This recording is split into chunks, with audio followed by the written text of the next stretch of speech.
Hey everyone, and welcome back to Venlo Zoo, our Dutch-located city zoo project. In the last episode, we finally brought in our grand aviar with actually flying birds. Yes, that's true. If you want to see how that worked, make sure to watch the old episode first. And in today's episode, we are going to bring in another modded animal, but this time around it's just like a cosmetic one. This is the Sumatran OrangUtan we are going to bring in today, and I'm very curious to build for that one. I wanted to build for them quite a while now because I really like the design of the mod, and yeah, that's gonna be very epic. But we are starting today's build with a bit of a special piece. You guys asked me to do a lot of blueprints recently, so here we do a special blueprint. And the fun bit is, this is actually a sponsored product. And you know that I usually don't really do that many sponsored products, but this is a very great fit, and I'll get to that in a second. But we are building a wonderful, well, chair, I should say, a swivel-based recliner chair, I should say, to be more precise, and that is a wonderful called Lotus one from the brand FlexiSpot. I'm gonna bring in the actual product right over here now for you to see that one. And this is pretty cool because it's in sale right now. You can find all the details in the link in the description as always, but we are building this for the game because I'm gonna tell you now what is so special about this chair. So basically it's a kind of a swinging chair, which at first may not be too crazy, but as my wife is pregnant again and we are going to expect our second child, you know, there is a little use for that actually in the future, because you can really relax in that one pretty nicely.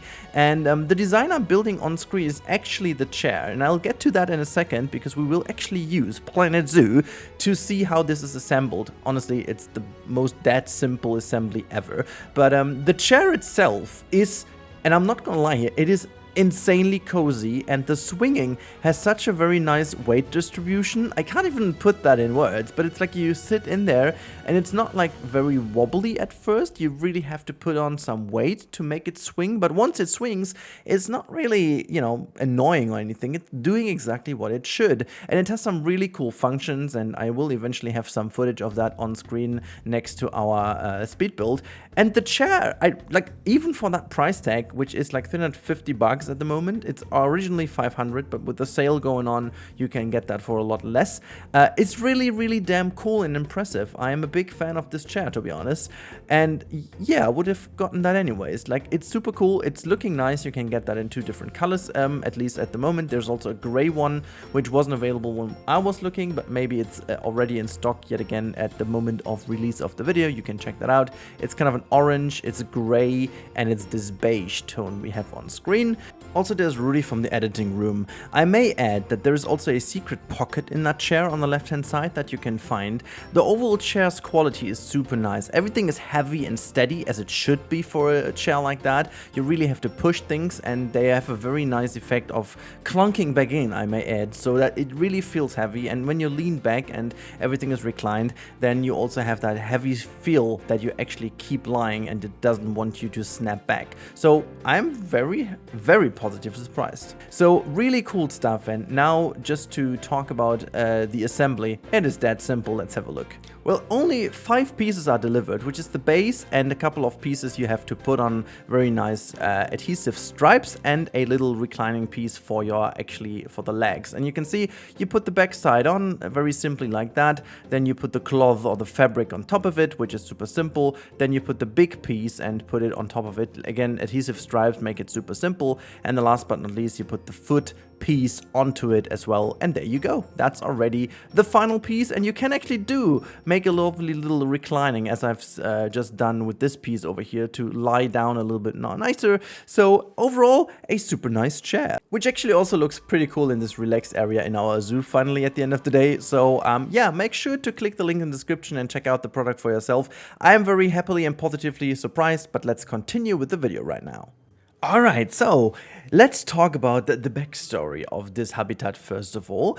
And this time around we don't do a repurpose, or we don't do like a new habitat out of old habitats, or we don't change up an area. We actually have a storyline that is turning a parking lot into a habitat. So the idea is we are here relatively close, as you can see, to the bike parking on your right hand side right now, top corner of the screen. And this used to be a parking lot, but as the parking lot has been moved to the other side of the main street, there was a bit of land getting freed over here. So as this is a city zoo, obviously land is a very valuable resource, and usually you don't get easily that much more, and especially for a smaller space as we are working with.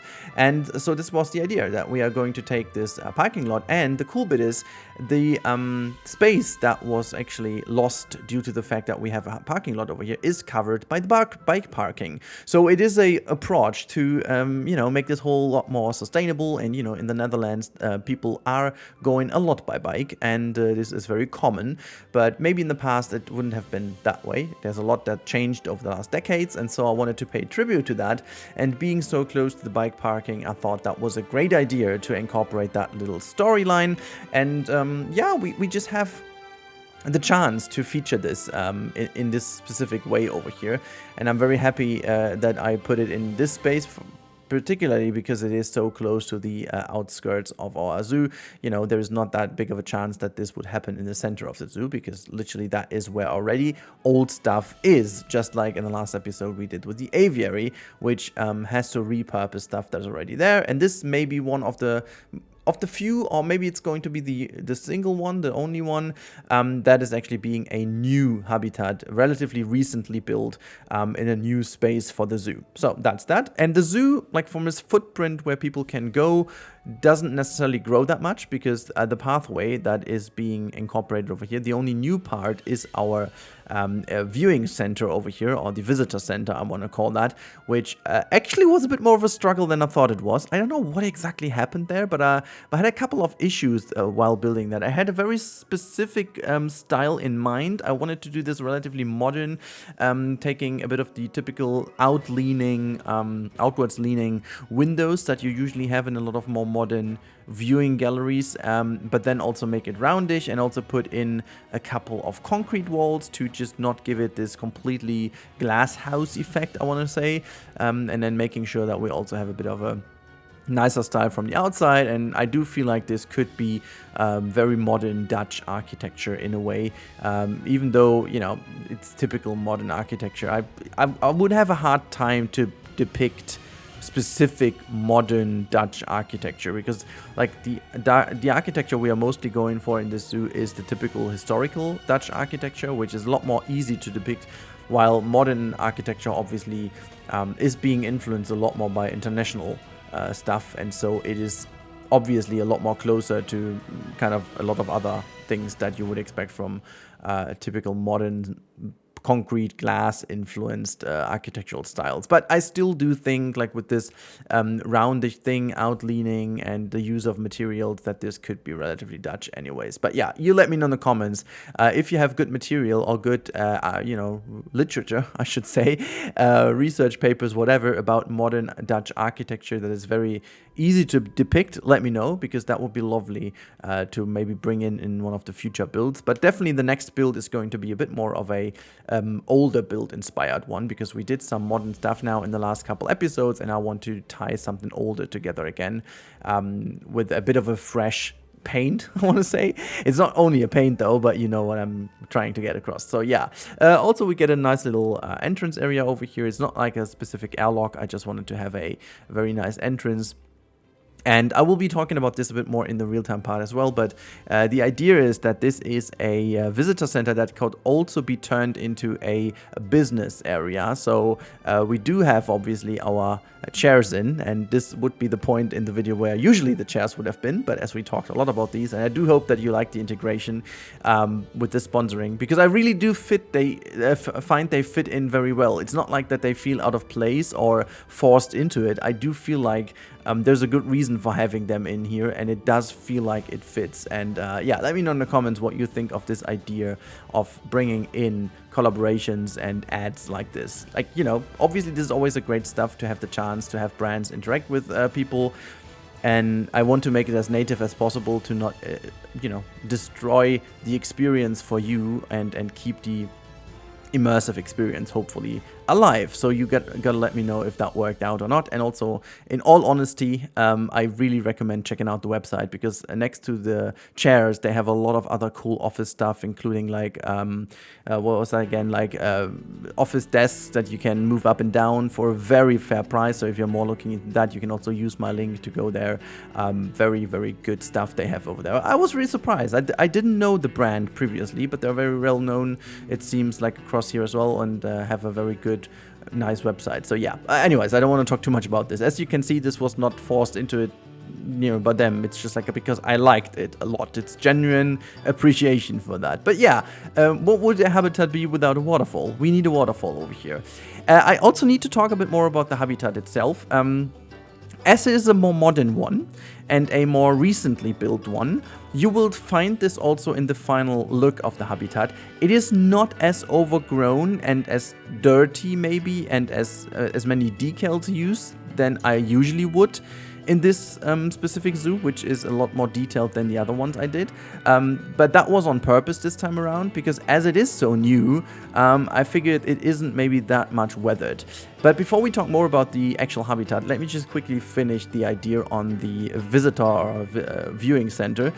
So it is very, very much to the outside of the zoo. So you can see in the background there is the bike parking, as I said, but also the backstage area for our monkeys and stuff, what we have on the other side, and also for the main access to this area over here. Now, this also means there is a chance to let people get into that area without even being in the zoo. So I will get another entrance, a side entrance will be done in the next episode relatively quickly, so that people can use this cool area to maybe have like a, I don't know, after work thing, or like maybe a business presentation or anything like that that isn't usually too loud, but also is like a very cool business case, because you don't want to go too loud to influence the animals too much. But how cool would that be to have like a business presentation in there, and like having these very cool selected chairs, and also a little bit of a buffer over there. We will do some stuff in there, you'll see that in the final walkthrough. And then you have that area with this very cool into an orangutan habitat. So that would be a very cool special event location, and you don't even need to go all the way through the zoo. And that was a bit of the idea with this more modern thing, because, you know, zoos also need to get some money, and this would be a very cool way of using this bit even after opening hours and make some money with it for, like, you know, having the rent and stuff for that one. Anyhow, so you've seen now the viewing gallery is mostly done, so a very modern retaining wall we have over here, using a couple of different concrete and stone variants to make it look good together. And inside of the habitat, I'm playing a lot with more of these kind of earth tones and dirt, and making sure that this resembles a bit more the area where these animals actually live. And then we have this dead space in the middle, which initially I wanted to turn into like a tortoise habitat, or like a little tortoise house, but I have a different idea for that. So they will be moved somewhere else, and I figured, yeah, to react to a bit of your feedback this time around. I had some people saying in the comments that even though this is a city zoo, and a city zoo usually is a lot more tight, maybe with our approach making this a bit more of a modern zoo, it would be clever to not have everything so super dense and tight. And, well, based on this feedback, I decided to not try to squeeze in yet another habitat, and just keep this as an open space, and just use the chairs yet again, which wasn't planned initially. So the build was planned to just go for the visitor or viewing center over there. But then I figured, okay, that was such a valuable feedback, and why not turn that into a bit more of an open plaza? Honestly, I do love it at the end of the day. You'll see that in the real-time part. It turned out very nicely.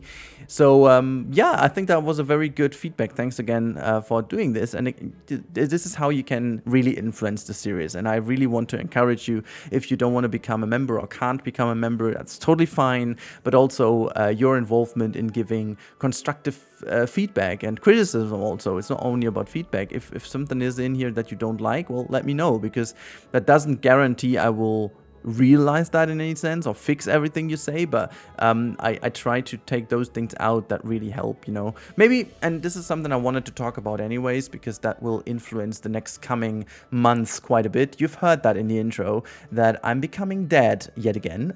So my wife is pregnant and we are expecting our second child, which is only a couple of weeks away from us. So I kept this a secret for longer this time around, simply to, you know, see where this is going. But as YouTube is working properly, and I've already talked to Frontier earlier to, you know, because of Planet Coaster 2 and so on, it will all be a little bit tight and all be a little bit more crazy this time around. I have the genuine, I don't know, is that a problem? Is that a hobby? Is that a, what is it? I don't even know, but for whatever I do, life-changing things I do are always very close to a release of a game. I'm not sure what that is exactly, but I always have a very high interference or interface with these dates. So relatively shortly after the release of Planet Coaster 2, I will be vanishing for a bit, and I will have to pre-plan for this time. And I'm not sure, because there's a lot of stuff going on at work at the moment for me. I don't really have that much spare time, so I genuinely don't know what I can do for you guys in the upcoming weeks, and I really have to prepare my videos as best as I can and make sure that I make the best use of my available time. So that means Venlo Zoo may be not every week anymore from now on, but that's not a guaranteed thing. If I can do it, I will do it, but as I said, I will have to kind of juggle things around a little bit and make sure that everything fits in. And obviously, as Planet Coaster 2 emerges, and it's just natural that people are a bit more excited about the new game than about a 5-6-year-old game right now. Even though I do like it, and we do know that there is a DLC upcoming, and I'm very excited to see what's going on in the future of Planet Zoo, because I do think that this is going to be the last DLC, because they are already working on a successor of this game. I'm very, very certain they do. So, well, that's something for a different video, though. And maybe this video is already posted as of speaking, because I'm working a bit of in advance over here. But I will definitely have a video on Planet Zoo 2 relatively soon for you guys. So keep an eye on that one on the channel. And don't worry, it's not going to be a typical just like speculation video. There's a bit more to it. But yeah, I don't want to spoil that too much. So you can see I was doing a lot of work here with the climbing frames and the yeah, what is that? Kind of the beddings for them. And I quickly wanted to touch upon that and say that this time around, I tried to focus on this as best as possible to make this habitat really working. You remember maybe Zoo Sicily, where I also built this for the looks most of the time, and the problem about this was mainly that they were never brachiating and they were never using the habitat as intended. So what you don't see, because I did cut this out, I did a whole lot of testing with different variants of climbing frames and positions and all of that sense, and this is the final variant I went with, and also placement of the enrichment items, so that the animals do have a very nice flow through the habitat, and they do actually use the brachiation as you would expect it in real life to get from a point to another, and not like in the background anywhere and just like random. So that works out a lot better than it did in the past, and I really dislike the fact that I have to do that, but many people don't really pay attention to that, and they just build the habitats as realistic as possible, and then the traversable area is mostly destroyed and the animals can only follow one particular route, and that's about it. I personally don't like this too much. I want to keep the freedom of the game to not have these repetitive patterns in their movement, and I want to give them more free area to roam around, and this is why this habitat isn't so cluttered and so detailed maybe as the other ones were.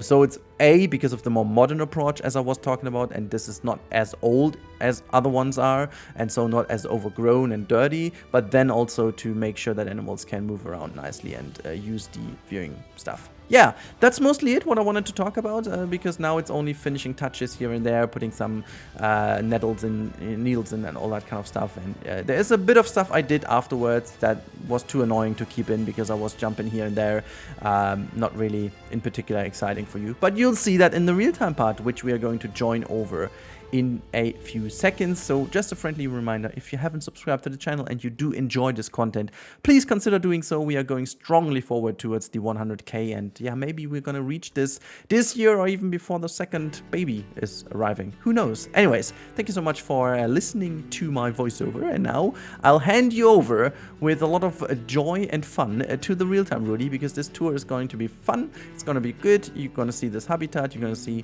some of the old stuff of the zoo. So yeah, enjoy that one. Have a good day, have a good weekend, and make sure to let me know in the comments down below what you think of this habitat. Do some criticism here and there so I can touch upon that. And yeah, that's it from my side, from the time-lapse Rudy, I'm gonna call myself. And now have fun with the real-time Rudy. It's just me relaxing in that chair, so let's quickly get up here from that chair and have a look at the final build today.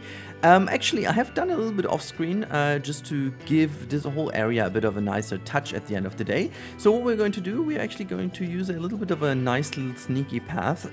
This over here is our Sumatran tiger area, which makes super sense that we have the Sumatran orangutan on the other hand side as well, as I was talking about it quite a lot. Here we have some dedication boards from the last time, and I'm going to use them real quick because this time around we do not have any new member who joined us in the last 2 weeks. So just a friendly reminder, if you want to become a donator of our Sumatran orangutans, you can actually join the channel as members, and I will actually put that in next week or the week after, as soon as we have the next episode, because as of now this habitat is the first habitat to not have any member or donator at all, which is a little bit sad because these little wonderful fellows over here need some support of you. But before we go and have a look where they are around, this is a nice little touch I put in here. So we do have like a little stand who doesn't have a vendor at this point, but we have like a little bit of a pop-up stand, you know, that can be moved away if the weather isn't as great and people just really go through it. Okay, well, it seems like as soon as this is not on a souvenir ground, it is actually not a barrier anymore. Whatever. I put some wheelies down here. You can see there's like a bigger wheel on that counter, and there are some smaller ones on this one with like a little bit of a pull carriage kind of thing, so that you can easily pull them away in the backstage area, which is actually, let me just quickly show you. The idea is that the backstage area is going to be edited here in this area. I haven't fully done it, so you can see people are just abusing this pathway as of now. And also this right hand side isn't done. I want to put like a little bit of a fence here. But yeah, as we have seen, oh, look at that. Wow, we see someone doing the brachiation over here. I actually spent a lot of time, guys. I don't know how much is in the speed build, but I spent a lot more time to figure out how to build these climbing frames in order to make them freaking climb. As you know, my big Sicily area where I did this, you know, rest in love, I should say. I absolutely adored that area with all these climbing areas and stuff, but it just didn't work. They were never using it as brachiation pieces for whatever reason, and so this time around I tried my best to actually get them some climbing in here that they can use and do brachiate on, which, as you have seen, just works perfectly fine. So yeah, going up here, this is our little visitor center, I want to call it, viewing center, I don't know.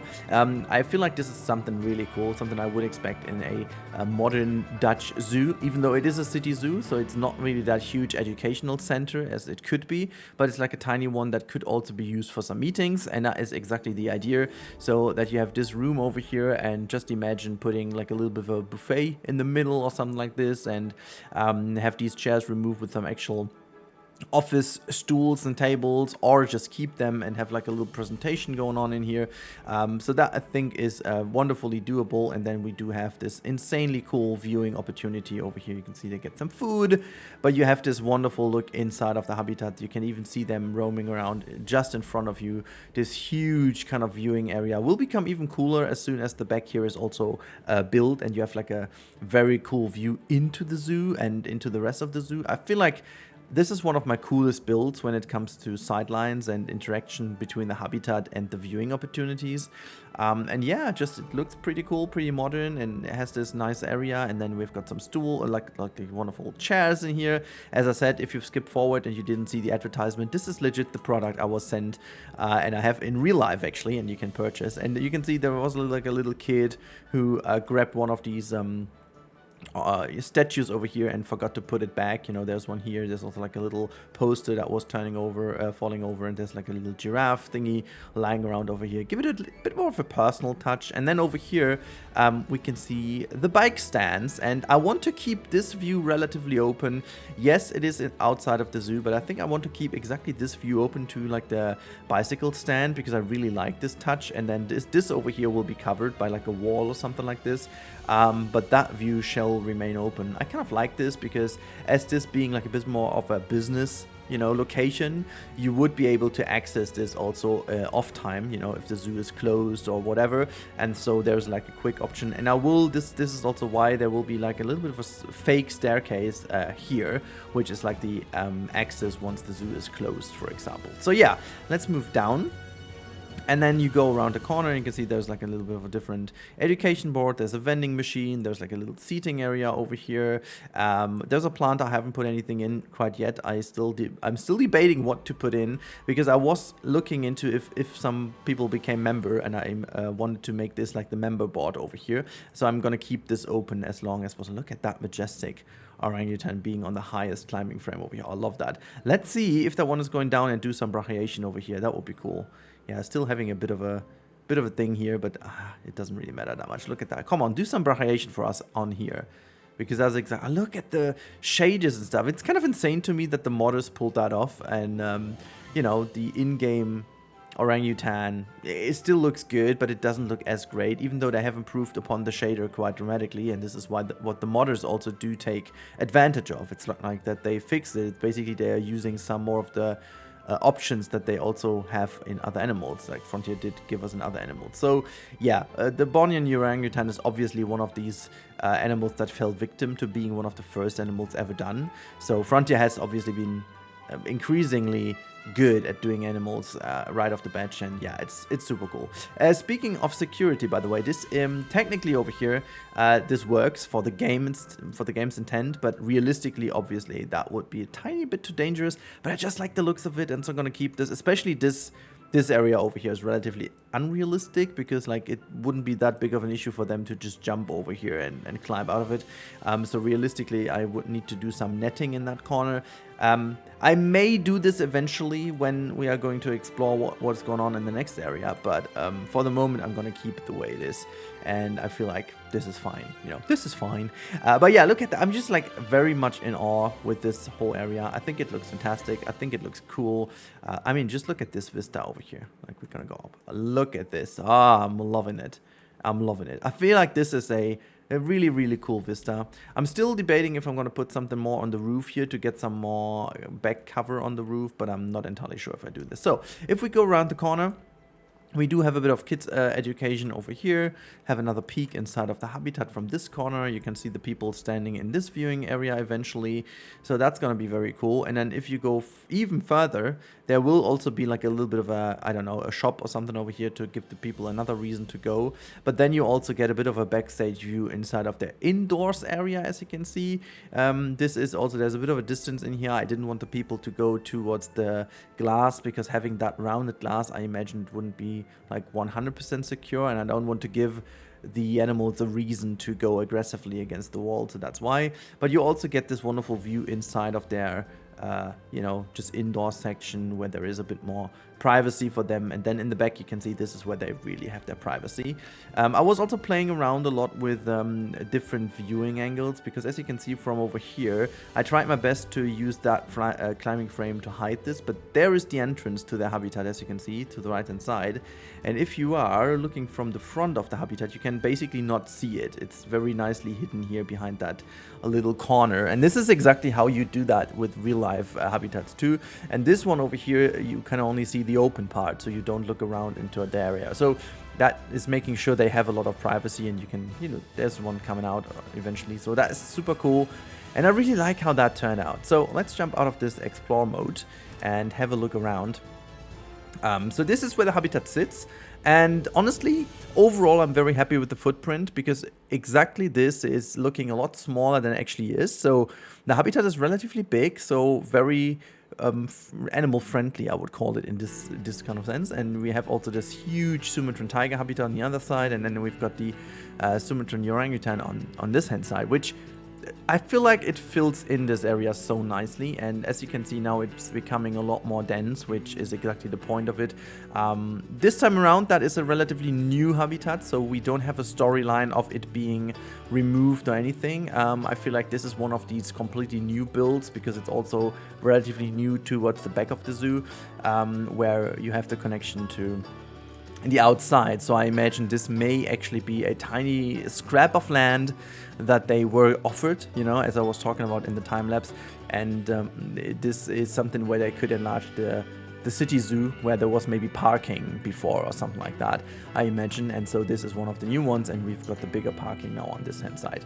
So yeah, that is it for today's episode. I really hope you guys enjoyed that. I certainly did enjoy building this. I really liked also the integration of this little advertisement. I really want to know how you like this as well, because I was trying to do something else, you know, with this ad integration, I want to call it, trying to really tie it into our actual episode. And oh, look at the variation. There you go. Oh my lord, what's that? Oh, wait. Ooh, I have barely seen that one. Oh, that is so cool. What's that? Gee, they have to do that way more often. Come on, Frontier, just up the values of that. They have to do it more often. And I love the way how it was lying there briefly. Like this, the way how it was like really on its belly forward, and this chill pose. I really would love to see that more often. Jeez, you were just changing my outro here, because that was really cool. Yeah, anyhows, I really hope you guys enjoyed it as much as I did. Yeah, I wish you a wonderful weekend. Hope to talk to you soon. Let me know in the comments what you thought of this ad integration and of the build, obviously. Make sure to comment it all, and thank you for your ongoing support. And if you haven't subscribed to the channel yet, make sure to do so. We are moving forward to that 100k, and maybe we will do this year. That would mean a lot to me. So thanks again, and have a good time.